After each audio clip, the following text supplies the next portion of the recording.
Hello বন্ধুরা, আমি এখন দাঁড়িয়ে আছি ব্যাঙ্গালোর শহরের একটা অন্যতম প্রাচীন ঐতিহাসিক স্থাপত্যের সামনে।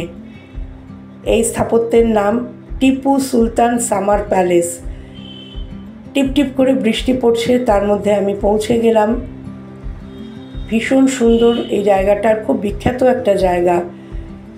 1781 সালে টিপু সুলতানের বাবা নবাব হায়দার আলী এই প্রাসাদটি তৈরি করতে শুরু করেছিলেন। 10 বছর ধরে নির্মাণ কার্য চলেছিল। টিপু সুলতান এই প্রাসাদটা সম্পূর্ণভাবে তৈরি করেন 1791 সাল পর্যন্ত। এটি ছিল টিপু সুলতানের গ্রীষ্মকালীন আবাস। এখানে এসে টিপু সুলতান গ্রীষ্মকালে সময় কাটাতেন, তার অবকাশ জীবনযাপন করতেন। এই স্থাপত্য ইন্দো ইসলামিক স্থাপত্যের অনুকরণে তৈরি, পুরোটাই কাঠ দিয়ে এবং বার্মা শেল দিয়ে তৈরি। এত সুন্দর, কোথাও গিয়ে যেন ইতিহাস এখানে থমকে আছে। Welcome back to my channel Swati Samaddar blogs.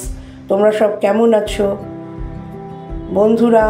আমার এই ভিডিওটা দেখার সাথে সাথে আমার চ্যানেলটাকে সাবস্ক্রাইব করে দিও, আমার ভিডিওটাকে লাইক করো, শেয়ার করো, যাতে আমি তোমাদেরকে আরও এরকম ভালো ভালো জায়গা ঘুরিয়ে দেখাতে পারি।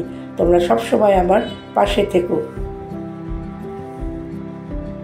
বর্তমানে এই প্রাসাদ ভারতের জিওলজিক্যাল সার্ভে অফ ইন্ডিয়া রক্ষণাবেক্ষণ করে।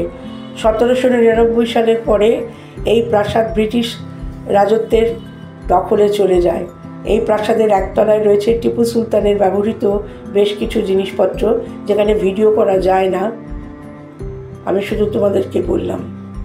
তো বন্ধুরা, আজকের মতো টাটা।